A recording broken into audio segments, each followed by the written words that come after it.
বর্তমানে খুব কমন একটা রোগ, মেয়েলি রোগ, সেটা হচ্ছে পিসিওএস, পলিসিস্টিক ওভারি সিনড্রোম। এটা আমি একেবারে সহজ করে বলবো যাতে আপনারা জানা জিনিস, এরকম না যে আপনারা চিনেন না জানেন না। জানা জিনিস বললে দুইটা জিনিস হয়, একটা হলো বিরক্ত লাগে, আর একটা হলো বিরক্তর মাঝেও আমি 90%ই জানতাম, 10% নতুন কথা শিখছি, এই সুযোগটাও হয়, জানাটা পরিপূর্ণ হয়। তো পলিসিস্টিক ওভারি সিনড্রোম এটা বর্তমানে খুব ভয়াবহ একটা রোগ। এটা একাধারে গাইনোকোলজি, এন্ডোক্রাইনোলজি এবং মেটাবলিক ডিসঅর্ডার, মানে 3 ধরনের সমস্যা একত্রিত হওয়ার পরে পিসিওএসটা হয়। পলিসিস্টিক ওভারি মানে কি? ওভারিতে পলি মানে অনেক, ওভারিতে অনেকগুলো সিস্ট আছে, একেবারে সহজ কথা। একটা আবার অল্টারনেট কথা আছে যে সব সময় ওভারিতে সিস্ট থাকাই লাগবে, এটা নাও হতে পারে। এগুলো আলোচনায় আস্তে আস্তে উঠে আসবে ইনশাআল্লাহ। মহিলাদের রিপ্রোডাক্টিভ লাইফ মূলত 5টা প্রধান হরমোন দ্বারা নিয়ন্ত্রিত।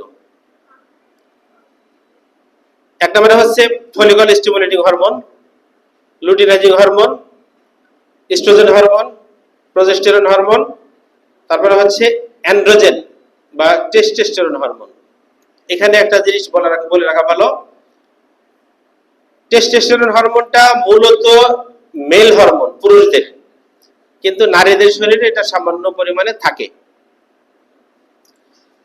যদি কোনো কারণে, কি কারণে সেটা পরে আসবে, যদি কোনো কারণে মেয়েদের শরীরে এই ছেলেদের যে হরমোন এটার পরিমাণ বেশি হয়ে যায় স্বাভাবিকের থেকে, এই পরিমাণটা যদি বেশি হয়ে যায় তখন হরমোন দ্বারাই কিন্তু আমাদের বডি, আমাদের আচার আচরণ নিয়ন্ত্রিত।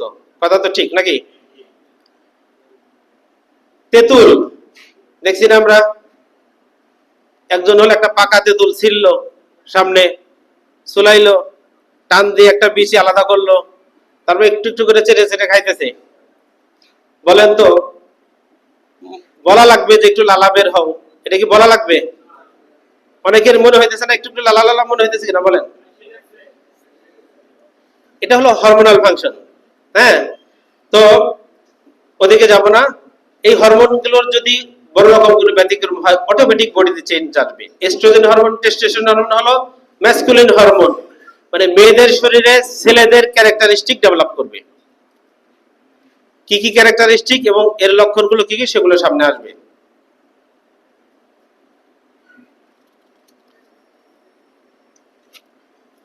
আমি একটা পরিসংখ্যান বলি, আপনার পিসিওএস এর পরিসংখ্যানটা শুনেন। বাংলাদেশে আউটডোরে, মেডিকেল আউটডোরে, আমাদের হোমিওপ্যাথিক ডাক্তারদের আউটডোর না, যত মেডিকেল কলেজগুলো আছে এদের আউটডোরে যেসব রোগী আসে এদের মধ্যে প্রায় 6.11% রোগী পিসিওএস এর থাকে। অর্থাৎ গাইনোকোলজির আউটডোরে যত রোগী আসে 6.11%, মানে প্রায় শতকরা 6 থেকে 7 জন, শুধু একটা রোগ নিয়েই শতকরা 6 থেকে 7 জন আসে আউটডোরে। 2 নাম্বার, বন্ধ্যাত্বের সমস্যা নিয়ে যারা আসে গাইনি ডাক্তারদের কাছে, তাদের হলো 30 থেকে 46% হচ্ছে পিসিওএস এর রোগী। ক্যান ইউ ইমাজিন, একটা সমস্যা নিয়ে আসলে তার মধ্যে আপনার 30 থেকে 46% হলো শুধু পিসিওএস এর কারণে এদের বন্ধ্যাত্ব হচ্ছে না, অথবা এটা একটা কজিং ফ্যাক্টর। তারপরে হলো অবাঞ্ছিত লোম নিয়ে যারা আসে, হার্সুটিজম, মেডিকেল টার্ম হলো হার্সুটিজম, মেয়েদের দাড়ি, গোফ, এদিকে এই যে সিপটা অনেক বড়, আসে না আমাদের কাছে, এই সমস্যাগুলো নিয়ে যারা আসে এদের শতকরা প্রায় 92% পিসিওএস এর রোগী। অর্থাৎ যাদের ইন্ডিকেটিং সিমটম থাকে তাদের হলো প্রায় 90-92% রোগী পিসিওএস এ ভুগে থাকে। এবং সবচেয়ে আশ্চর্য হবেন, গবেষণায় দেখা গেছে বাংলাদেশে যারা মেডিকেল স্টুডেন্ট, আমাদের ডিএসএম এর যারা পড়ে এরা না, কিন্তু এমবিবিএস যারা পড়াশোনা করে এদেরকে বলা হয় বইয়ের ভাষায় মেডিকেল স্টুডেন্ট, এদের মধ্যে প্রায় 37% পিসিওএস এর রোগী। আমার রানিং 2 জন রোগী আছে পিসিওএস এর, মেডিকেল স্টুডেন্ট। তো তাহলে এই রোগটা নিয়ে আমাদের ভালো জানাশোনা দরকার আছে কিনা? একটা মেয়ে আপনার কাছে আসলো, মেডিকেল স্টুডেন্ট হতে পারে, যেহেতু 37% রোগী আসতে পারে কিনা, 3rd ইয়ার 4th ইয়ারে পড়লে তার জানার লেভেল আর আমার জানার লেভেল যদি মানে আমি নিচে পড়ে যাই তাহলে বিপদ না? তো আমরা রোগটা সম্পর্কে একটু জানি ইনশাআল্লাহ। লক্ষণ দিয়ে তো রোগ চিনি। আমাদের হোমিওপ্যাথি ডাক্তারদের সব থেকে বড় অস্ত্র কি বলেন তো? লক্ষণ। লক্ষণ নাই, ওষুধ নাই। লক্ষণ নেই মানে ডাক্তারই তো নাই, ঠিক না? হোমিওপ্যাথি ডাক্তারদের যত যোগ্যতা আছে, আমি আমার মত বলতেছি, মানে এটা সিনিয়ররা কেউ ভুল ধরে না, আমার কাছে মনে হয়েছে যে প্রশ্ন করার যোগ্যতা আর মনোযোগ দিয়ে ধৈর্য সহকারে শোনার যোগ্যতা, এই দুইটা হচ্ছে অন্যতম বড় দুইটা যোগ্যতা। আমি কি প্রশ্ন করব রোগীকে, দ্যাট ইজ এ মানে ইম্পর্টেন্ট ফ্যাক্টর। আর প্রশ্ন করার সাথে সাথে আচ্ছা আচ্ছা ঠিক আছে ঠিক আছে, এটা হবে না। প্রশ্ন করার পরে উনি যা বলতেছে আমি ধৈর্য সহকারে সব শুনছি কিনা, এটা আর একটা ফ্যাক্টর। উনার শুরুটা শুনেই আমি বুঝে দিই, ধারণা করে ফেলি যে না উনি পিসিএস এর কথা বলতেছে, লাস্ট মুহূর্তে দেখা গেল ভিন্ন কিছু হবে, শেষ পর্যন্ত কথা শোনা। তো এই যোগ্যতাটা আমাদেরকে অর্জন করতে হবে। আমরা লক্ষণে আসি। লক্ষণ হলো অনিয়মিত মাসিক। নাম্বার 1 লক্ষণ হচ্ছে অনিয়মিত মাসিক। পিসিওএস এর রোগীদের মাসিক অনিয়মিত হবে। নিয়মিত মাসিকটা না চিনলে অনিয়মিত মাসিক বুঝবো না। হ্যাঁ, রোগীরা বলে যে মাসিক কেমন হয়, বলে প্রতি মাসেই হয়, অথবা নিয়মিতই হয়। নিয়মিত কেমন? 2 মাস পর পর হয়। এরকম রোগী কি মুরব্বীরা অন্তত পাইছেন, যারা অনেকদিন প্র্যাকটিস করেন, পাইছেন না যে 2 মাস পর পর হয়, এটাকে উনি নিয়মিতই মনে করে। টয়লেট কেমন হয়? টয়লেট ঠিক আছে, প্রতিদিন হয় না 3 দিন পর পর হয়, এটাকে ঠিক আছে মনে করে, বলে না? আসলে যে ঠিক নাই এটা আমাকে ডাক্তারকে জানা দরকার, তাই না? তো নিয়মিত মাসিক হলো 21 থেকে 35 দিনের মধ্যে যদি মেনস্ট্রুয়াল সাইকেলটা তার চালু থাকে, সেটা হলো নিয়মিত ধরা হয়। অনিয়মিত মানে হচ্ছে, আমি যে লক্ষণগুলো বলতেছি এখান থেকে ওষুধ জিজ্ঞেস করব, দয়া করে একটু মনোযোগ দিয়ে শুনেন। মাসিক অনিয়মিত হয়, হয় 21 দিনের আগে হয়ে যায়, না হয় 35 দিন পার হয়ে হয়, একটা লক্ষণ। 2 নম্বর হলো হার্সুটিজম, যেটা বললাম যে মুখে অবাঞ্ছিত লোম, হ্যাঁ, অর্থাৎ দাড়ি গজানো, বুকে পিঠে লোম গজানো, যেটা পুরুষদের থাকার কথা, মেল প্যাটার্ন হেয়ার গ্রোথ। এটা কিন্তু মানে একটা মেয়ের জন্য খুব বিব্রতকর এবং ডিপ্রেশনের একটা বিষয়। 3 নম্বর হলো চুল পড়ে যাওয়া, মানে আসল কামে মাসুল নাই, নকল নিয়ে টানাটানি।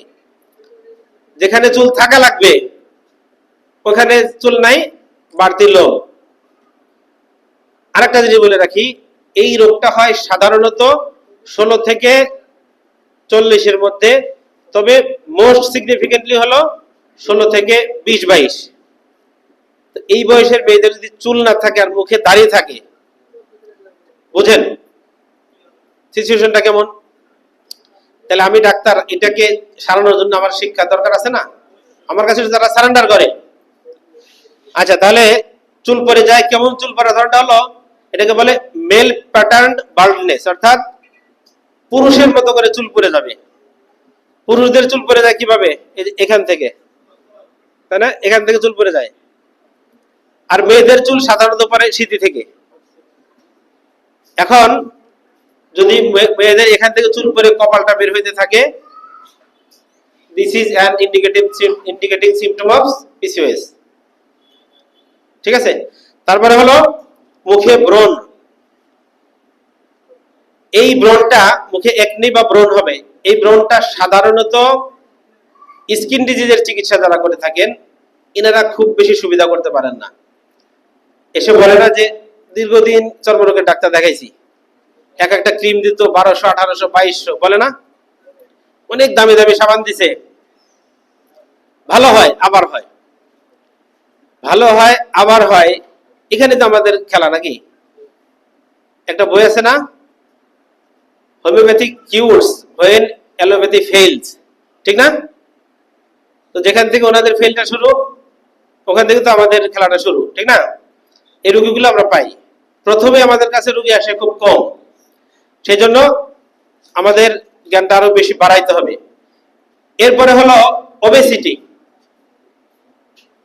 মানে ভুঁড়ি হওয়া, মেদ হওয়া, ওজন বেড়ে যাওয়া। একটু ভাবেন, আমাদের এক ডাক্তার বোন ছিলেন ওই দিন, ওনার সামনে রোগী আসছে, একটা বয়স 15, ওজন 87 কেজি। রোগীর বয়স 15, ওজন 87 কেজি। আসছে হলো স্কিন ট্যাগ নিয়ে, এখানে ছোট ছোট তিলের মতো কালো কালো। এটাও একটা সিমটমস, এটা পরেরটাই লেখা আছে। ব্রন ওবেসিটি পরেই স্কিন ট্যাগ হয়, ঘাড়ে, বগলে, মুখে ছোট ছোট আঁচিল বা তিল টাইপের হয়। এটা একেবারে অ্যাকচুয়াল আঁচিলও না। দেখবেন আমরা হোমিওপ্যাথি ডাক্তাররা কেমন এক ধরনের একটা আঁচিল হয়, এটা ভালো করতে সুবিধা করতে পারেন, আছে না? সবাই একটু স্বীকার করেন, সব রোগী ভালো হয় এই কথা স্বীকার করা ঠিক না। ভালো যে হয় না কিছু, এটা স্বীকার করা হলো প্রকৃত ডাক্তারের কাজ, ঠিক না? এই আঁচিলগুলো ভালো হইতে চায় না। এটা অনেক ক্ষেত্রেই এই স্কিন ট্যাগ, যেটা আপনার পিসিওএস এ থাকে, পুরুষদেরও থাকে, মোটা রোগীদের বিশেষ করে থাকে। তাহলে ওজন কত? 87। বয়স কত? 15 বা 15 বলছে। মুখে তিল। আমি জিজ্ঞেস করলাম স্কার্ফ পরা তো জিজ্ঞেস করলাম যে ওর কি বড় বোন আছে সাথে, ওর কি এদিকে চিপটা একটু নামানো? বলে হ্যাঁ, অনেক দূর, একেবারে চিপটা নামানো। তখন বোন বলতেছে ওর তো এদিকে আছে, একটু গোপ দেখা যায়, ওর তো মোচ আছে একটু। এখন ভাবেন, একটা মেয়ে 15 বছর বয়স, সে যদি কোনো কোনো ক্ষেত্রে হাফ প্যান্ট পরে, ফ্রক পরে থাকে, অনেক ক্ষেত্রেই চলে, যারা একটু গ্রোথ কম। এটা বাদ দিলাম, নর্মাল সালোয়ার কামিজ পরে সে যেমনি সেমনি চলতে পারবে। এই মেয়েটার কথা চিন্তা করেন, তার মুখটা একেবারে ঢেকে রাখতে হচ্ছে, এই তিলগুলো যাতে না দেখা যায়, গোপ যাতে না দেখা যায়। আর কদিন পরে তো ফুল পর্দা করতে হবে। এটা ভালো, পর্দা করা ভালো, কিন্তু কেউ না কিন্তু দেখবেই, রোগটা তো তার থাকছেই। তাহলে এর সমবয়সীদের সাথে কি মিশতে পারবে অনায়াসে? বলেন। বলবে কি রে, তুই তো দাদি হয়ে গেছ, তুই আমাদের সাথে মিশিস না, তুই তো ভুটকি, তুই মুটকি, বলে না? এর পরের লক্ষণটা হলো ডিপ্রেশন। এই রোগীদের ভিতরে থাকে ডিপ্রেশন। কেন? ও তখন নিজেকে গোটায় নিতে থাকে। সবাই যখন ওর একটু হাসাহাসি কিন্তু করা লাগে, হাসাহাসি করতে হয় না, হাসাহাসি চলে আসে। হ্যাঁ, তো এই বয়সের মেয়েরা হাসাহাসিটা কিন্তু নিতে পারে না। আমাদের আগের আলোচনা সামাদ ভাই কিনে আমরা বলি, সামাদ ভাই যে ভরে আছে, হাসাহাসি উনি মানা নিতে পারে, কিন্তু এই বয়সের মেয়েরা কিন্তু মনে করে আমাকে টিজ করতেছে। তখন সে নিজেকে আস্তে আস্তে কি করে, একটু গোটায় নেয়, একাকী থাকতে চায়। যখন মানুষ একাকী থাকতে চায়, তখন তার ডিপ্রেশন বাড়ে না কমে? আরো বাড়ে। তাহলে বিপদ বাড়তেছে না কমতেছে? তারপরে এই ম্যাসকুলিন হরমোন, এই হরমোনটা যদি হয়, পুরুষের পেশি আর মেয়েদের পেশি পার্থক্য আছে না? আছে। তো তার পেশিগুলো একটু এরকম মেল প্যাটার্ন হয়, তখন মানে গ্রোথটা আরো একটু বাজে বাজে লাগে। এক কথায় তাকে ডিপ্রেশনে ফেলে দেয়। বিয়ে শাদীর পরে গুরুত্বপূর্ণ লক্ষণ হলো বন্ধাত্ব। বলছিলাম বন্ধাত্ব যে যারা নিয়ে আসে, এদের বড় একটা পার্সেন্টেজ হলো পিসিওএস এর রোগী। তো আর একটা লক্ষণ হলো এদের ডিপেন্ডিং পার্ট, শরীরের ডিপেন্ডিং পার্ট, বগল, ঘাড়, ব্রেস্টের নিচে, এই জায়গাগুলো কালো হইতে থাকে। এটাকে বলে আপনার প্যাচ, কালো কালো একটু ফাটা ফাটা দাগ হয়ে যায়। এই দাগগুলো উঠে না, আপনি যতই ঘষা মাজা করেন এই দাগগুলো যাবে না। চামড়া সিলে ফেলতে পারবেন, এই দাগ যাবে না। তাহলে এটা একটা জটিলতা। এই রোগীরা অলস। অলস কেন হয় এটা পরবর্তীতে কারণে আসলে ক্লিয়ার হবে। কারণ এদের বডিতে ইনসুলিন রেজিস্ট্যান্স থাকে। ইনসুলিন রেজিস্ট্যান্স কথাটা অনেক বড় কথা, তো ওদিকে যাব না। মানে বডিতে ইনসুলিন আর কাজে লাগে না তখন। ইনসুলিনের কাজ হলো বডিতে সুগারকে নিয়ন্ত্রণ করা, ওজনকে নিয়ন্ত্রণ করা। যখন ইনসুলিন বডিতে কাজ করতে পারে না, এটাকে বলা হয় ইনসুলিন রেজিস্ট্যান্স। এটা নিয়ে আমার ফেসবুক পেজে এবং ইউটিউবে বড় একটা ভিডিও দেওয়া আছে, দেখতে পারেন। এই ইনসুলিন রেজিস্ট্যান্সের কারণে ইনসুলিন যার শরীরে যত বেশি, তার তত ওজন বাড়তে থাকবে, তার তত অলসতা থাকবে। ওই ডাক্তার আপা আছেন, আমি জিজ্ঞেস করছিলাম ও তো অনেক অলস, ওই মেয়েটার কথা বলে যে ও দুনিয়ার অলস। ও এই আপু এটা দাও তো, ছোট ভাইরা বলে এটা দিত, আম্মু এটা দাও তো, ও নিজের কাজ করবে না, ওরে কাজ করতে বললে মাইন্ড করে। সকালবেলা মানে পাহাড় নড়াইতে পারবেন, ওরে ঘুম থেকে উঠাইতে পারবেন না। তো এরা দুর্বল, এদের রক্ত স্বল্পতা থাকে। দুর্বল রক্ত স্বল্পতা কেন? এত ওজন, এত মানে ভারী মানুষ। আপনার 15 বছর বয়সে আপনার মাসেল এবং হাড়ের যে স্ট্রেংথ থাকার কথা, সে টানতে পারবে 40 কেজি। আপনি টানাইতেছেন কত কেজি তারা দিয়ে? 87 কেজি। আপনি দুর্বল হবেন না? এ কারণে সে দুর্বল থাকে। আপনার বডিতে রক্ত উৎপাদনের যে প্রসেস, রক্ত সঞ্চালনের যে হার্ট, এটা তো এই বয়সে ম্যাচিউর হয়েছে, হার্টের ম্যাচুরিটি হয়েছে, 40 কেজিকে সাপ্লাই দিবে। আপনি সাপ্লাই দেওয়াচ্ছেন কত কেজিকে? 87 কেজি। আপনি অল্পতে হাঁপায় যাবেন, দুর্বল হয়ে যাবেন, প্যালপিটেশন হবে। লক্ষণগুলো কিন্তু আমরা যদি অ্যানাটমি, প্যাথোলজি, ফিজিওলজি বুঝি, অটোমেটিক চলে আসে। তাহলে এই লক্ষণগুলো পাবো। এই যে লক্ষণগুলো আমরা পেলাম, ওষুধ মাথায় আসে কিনা বলেন তো? ওষুধ মাথায় আসে না যে এই ওষুধ হতে পারে? এখান থেকে তো শুরু নাকি? লক্ষণ নিতে দিতেছি আমি, ওষুধ দিব না? মাথায় রাখেন। এরপর আবার একটু পড়ি কারণ। কি কারণে সাধারণত এই পিসিওএস হয়? আপনাদের বিরক্ত লাগতেছে? বিরক্ত লাগলে কিছু করার নাই, পরবর্তী বক্তা না আসা পর্যন্ত ছাড়তেছি না, মনে রাখেন। হ্যাঁ, তো কারণ কি? কারণ হলো যেটা বলছিলাম, ইনসুলিন রেজিস্ট্যান্স। ইনসুলিন, আমরা যে খাবার খাই, খাবারটা পেটে গিয়ে হজম হয়ে খাবারের এন্ড প্রোডাক্ট হলো, আমরা সহজ করে ধরি গ্লুকোজ, রক্তে যায়। সেই গ্লুকোজকে তো রক্তে বাড়তে দেওয়া যাবে না, রক্তে বাড়তে থাকলে ডায়াবেটিস হবে। গ্লুকোজকে রক্ত থেকে প্রতিটা কোষে ঢোকাইতে হবে। এজন্য প্যানক্রিয়াস থেকে ইনসুলিন বের হয়। ইনসুলিন এসে রক্তকে গ্লুকোজে ঢোকাই দিবে। ইনসুলিনের এই যে রক্তে ঢোকার ক্ষমতাটা, কোষে কোষে ঢোকার ক্ষমতাটা যদি বন্ধ হয়ে যায়, তখন এটাকে বলে ইনসুলিন রেজিস্ট্যান্স, মানে ইনসুলিনটা বাধাপ্রাপ্ত হয়েছে, সে আর কাজ করতে পারে না। এটা একটা। আর একটা হলো ইনফ্লামেশন, বডিতে প্রদাহ। আপনার ওভারি তো আমরা চিনি নাকি? ওভারি মহিলাদের কয়টা? পুরুষের? আচ্ছা, ইনফ্লামেশন যদি থাকে কোনো কারণে ওভারিতে, এখান থেকে এই সিস্ট হতে পারে। আমরা কি পড়তেছি বলেন তো? পিসিওএস, মানে ওভারিতে সিস্ট হবে কি কি কারণে, তাই তো? আর একটা হলো হরমোনাল ইমব্যালেন্স, হরমোন যদি কম বেশি হয়ে যায়। আর একটা হলো ওবেসিটি বা অতিরিক্ত মোটা হয়ে যাওয়া। এই যে 4টা কারণ বললাম, এই 4টাকে যদি গুরুত্বপূর্ণ কারণ ধরি, এর পিছনে যে রুট কজ, মূল কারণ হলো ভুল লাইফস্টাইল। লাইফস্টাইল তো আমরা বুঝি নাকি? আমাদের জীবন আচরণ।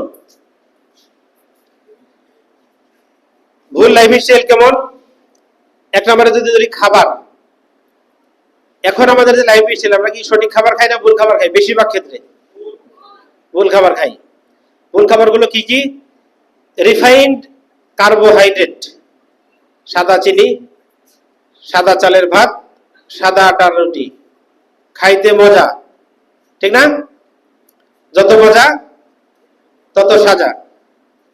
তো এগুলো হলো ইনফ্লামেশন তৈরি করবে, এখান থেকে ধীরে ধীরে পিসিওএস হবে।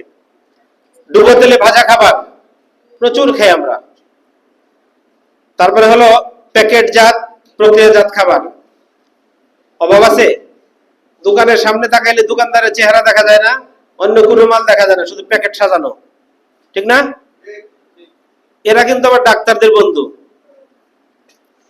এরা যত চলবে, আমাদের চেম্বার তত ভালো চলবে। বলেন না কেন? মিথ্যা কথা বলতেছি?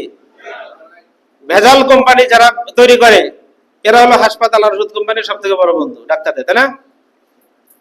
তারপরে হলো ফ্রাইড ফ্রুটস, আপনার এই যে কোল্ড ড্রিঙ্কস, সফট ড্রিঙ্কস, এগুলো আমি একটু দ্রুত বলে যাই। তারপর হচ্ছে ফার্মিং ফুড, এটা গুরুত্বপূর্ণ কথা। আমরা যত খাবার খাই, বিশেষ করে মাছ আর মুরগি, ফার্মিং না, এটাও খারাপ ছিল না, খারাপ ছিল শুরু থেকেই, কারণ এটা জেনেটিক্যালি মডিফাইড, এটা আমাদের জন্য অস্বাস্থ্যকর। যাও মোটামুটি স্বাস্থ্যকর হইতে যদি এটা প্রকৃত পক্ষে মানে ভালো খাবার, ভালো ওষুধপত্র দিয়ে এদেরকে চিকিৎসা করানো হতো। এদেরকে প্রচুর পরিমাণে হরমোনাল ইনজেকশন দেওয়া হয়, স্টেরয়েড দেওয়া হয়, আর অ্যান্টিবায়োটিক খাওয়ানো হয়, যাতে দ্রুত বড় হয়। আর যাতে কোনো রকম খালি দাঁড়ায় থেকে কাস্টমারের হাতে দেওয়ার পরে আল্লাহ আকবার বলে আগ পর্যন্ত বাইসে থাকে, ঠিক না? এদেরকে এই যে টর্চার করে করে অল্প দিনে দ্রুত বড় করে তোলা, এটা আমাদের, এগুলো তো আমরাই খাই। আপনি কিছুদিন আগে পিজি হসপিটালে খুব অ্যালার্মিং একটা খবর বের হয়েছে যে শিশুদের শরীরে অ্যান্টিবায়োটিক কাজ করছে না। পাইছেন কিনা খবরটা? এর বড় একটা কারণ ওনারা ধারণা করতেছেন যে এটা, কারণ অ্যান্টিবায়োটিক প্রচুর পরিমাণে খেয়ে আসে বাবা মা, বাচ্চারাও খাচ্ছে। এখনকার বাচ্চারা কিন্তু পাঙ্গাস মাছ, পোল্ট্রি এগুলো খুব পছন্দ করে, জানেন তো? আর এই যে প্যাকেটজাত খাবার, এগুলো যে যত খাবে তার তত খাইতে মনে চাবে। তো আরেকটা গুরুত্বপূর্ণ লাইফস্টাইল, ভুল লাইফস্টাইল, সেটা হলো শারীরিক পরিশ্রমের অভাব, যেটা আমাদের ডাক্তারদের না চাইলেও হয়ে যায়। শারীরিক পরিশ্রম আমাদের কম না বেশি? কম। তো আমরা ডাক্তাররা কি করবো, একটু আলাদা করে এক্সারসাইজ করতে পারি। তারপর হচ্ছে অতিরিক্ত ওজন, তারপর হলো টেনশন, স্ট্রেস এবং রাত জাগা। এই তিনটা বর্তমানে মানুষের কম না বেশি? অনেক বেশি। আমাদের বর্তমানে বিভিন্ন ধরনের টেনশন আর স্ট্রেস নিয়ে থাকতে হয়, আর রাত জাগাটা একেবারে আমাদের ফ্যাশন হয়ে গেছে। কি রে তুই 12টার মধ্যে ঘুমাই পড়স, এটা হইলো? ওই যে মেয়েটা আসছে বললাম, ওরা বলছে আগে ঘুমাইতে হবে। ওর বোন বলতেছে ও তো সায়েন্সে পড়ে, আমিও তো সায়েন্সে পড়ছি। আর 9টার পরে তারপরে মানে পিঠে জায়গায় রাখতে পারতো না, সে তখন 9-10 পড়তাম। তবে আমাদের তখন ছিল শেষ সাথে উঠে পড়া, আগে ঘুমাইয়ে শেষ সাথে উঠে পড়া, এটা মানে অত্যাধিক স্বাস্থ্যকর। তো এটা গেল কারণগুলো বললাম আমরা। কারণ মোটামুটি আমাদের বুঝে আসছে না? বুঝে আসাতে কি করবেন, আপনি বলতে থাকেন। আমরা তো হলো গোস্ত আর পোলার আশায় বসে রয়েছি, তাই না? আপনি খালি নামেন না। ওই যে গল্প আছে না একটা, একজন হলো গান ধরছে চোখ বন্ধ করে, গানের আসরে চোখ খুলে দেখে কেউ নাই, শুধু একজন বসা। এখন বলে যে ভাই কেউ আমার গান বুঝেনি, আপনি আমার গানের মর্ম বুঝছেন, আপনাকে ধন্যবাদ। কয় না না, আপনি যে চাদরে বসছেন ওইটা আমার, চাদর দিলে আমিও যাবো, দেন।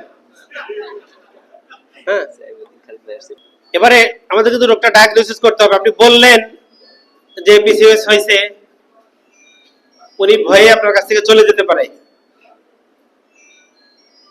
নাকি ভুল বললাম? পিসিওএস, বাসায় গেল, বাসায় যা বলছেন না না সাবধানে, হোমিও ডাক্তার কাছে যাও না, এটা গাইনি ডাক্তার দেখাইতে হবে। এরকম সিচুয়েশনে পড়ছেন আমরা। গাইনি ডাক্তারের কাছে গেছে, ডাক্তারে বলছে যে না, পিসিওএস পরীক্ষা করে ধরা পড়ে নাই। পরে বলবে যে তাহলে বাচ্চি, হোমিও ডাক্তারের কাছে না যাই বাচ্চি, হবে না এরকম? সেজন্য আমি নিজে টেস্ট লিখে দেবো, কি বলেন? আমরা নিজেরা টেস্ট লিখে দেবো রোগীকে কনফার্মেশনের জন্য। ইনফরমেশন নিয়ে কনফার্মেশনে পৌঁছাবো টেস্ট করে। অন্ধকারে নিজেও থাকবো না, রোগীকেও রাখবো না। টেস্ট একেবারে সংক্ষেপে কিছু টেস্ট দিতে। প্রথমে আমরা তো ফিজিক্যালি রোগীকে দেখলাম, দর্শন, জিজ্ঞাসা, অভিজ্ঞান, তাই না? দেখবো, জিজ্ঞাসা করব, অভিজ্ঞতাকে কাজে লাগাবো। তাহলে আমরা কি করব, টেস্ট লিখে দেবো। একেবারে সহজ একটা টেস্ট দিবেন, ultrasound, USG of lower abdomen, তলপেটে আলট্রাসাউন্ড করলে ধরা পড়ে বেশিরভাগ ক্ষেত্রে যদি সিস্ট থাকে। আর যাদের সিস্ট নাই, আদার্স লক্ষণ আছে, তাদের সেক্ষেত্রে আপনার হরমোন টেস্ট দিতে পারেন, বিশেষ করে ফলিকল স্টিমুলেটিং হরমোন, মানে এফএসএইচ, এলএইচ, লুটিনাইজিং হরমোন, আর টেস্টোস্টেরন হরমোন লেভেলটা দিতে পারেন। ফাস্টিং ইনসুলিন লেভেল বেশি থাকে যারা অতিরিক্ত মোটা থাকে, হ্যাঁ, ফাস্টিং ইনসুলিন লেভেল বেশি থাকে। এবং লিপিড প্রোফাইলটা দিতে পারেন, ওজন বেশি থাকলে লিপিড প্রোফাইলটা দিবেন। এই টেস্টগুলো দিলেই চলে আসে। এবারে পিসিওএস থাকা অসুবিধা কি? অসুবিধা আছে কি? অসুবিধা আছে তো, বিসিএস থাক ভিতরে, এটা বলে রাখলে অসুবিধা আছে, এটা কমপ্লিকেশন তৈরি হবে। কি কি কমপ্লিকেশন হতে পারে? এক নম্বর, টাইপ 2 ডায়াবেটিস। যাদের পিসিওএস আছে, যাদের আগের লক্ষণ যেগুলো বলছে সেগুলো আছে, তাদের ডায়াবেটিস হওয়ার চান্স অনেক বেশি। তারপর হচ্ছে ইনফার্টিলিটি, বন্ধ্যাত্ব দেখা দিবে, হাইপারটেনশন দেখা দিবে, হার্ট ডিজিজ দেখা দিবে, অ্যাংজাইটি দেখা দিবে। বাল্কি ইউটেরাস, কারণ ইউটেরাস নিয়ন্ত্রিত হয় যে হরমোন গুলো দিয়ে, সেই হরমোন সিক্রেশন হয় কিন্তু ওভারি থেকে। ওভারিতে যখন সিস্ট থাকবে তখন সে ঠিকঠাক কাজ করতে পারার কথা না। আমার হাত দিয়ে আমি এখন যা করতে পারবো, হাতে 5টা মার্বেল নিলাম, করতে পারবো সেই কাজ? পারবো না তো। তো ওভারিতে যদি মার্বেলের মধ্যে সিস্ট তো বুঝি, এই যে বেলুন না, বেলুনের মধ্যে পানি বললে যেটা পানির শোষা হলো এটাই সিস্ট। তো ওভারিতে যদি বাড়তি সিস্ট গুলো থাকে, নর্মাল ফাংশনিং হবে না, এই জটিলতাগুলো দেখা দিবে। এবারে আমরা রোগটা চিনলাম, রোগীকে কিছুটা চিনছি, রোগীর কাছ থেকে আরো কিছু লক্ষণ নিয়ে আমাদের ওষুধ দিতে হয় নাকি? ওষুধ দেওয়ার আগে এখানে হলো আমাদের রোগীকে কিছু অ্যাডভাইস দিতে হবে। এটা একেবারে ভেরি ভেরি ইম্পর্টেন্ট। আপনি শুধু ওষুধ দিয়ে করতে পারবেন না তা না, বাচ্চা কনসিভ করবে কিন্তু মানুষটা সুস্থ হবে না। বাচ্চা কনসিভ হয়ে যাবে, বাচ্চা হয়ে গেছে, কিন্তু সে পুরোপুরি সুস্থ হবে না যদি অ্যাডভাইস না দেন। অ্যাডভাইস কি হবে? এই রোগীর মূল টার্গেট হলো ওজন কমানো। কি কমানো? ওজন। ওজন কমানোর জন্য লাইফস্টাইল মডিফিকেশন করতে হবে।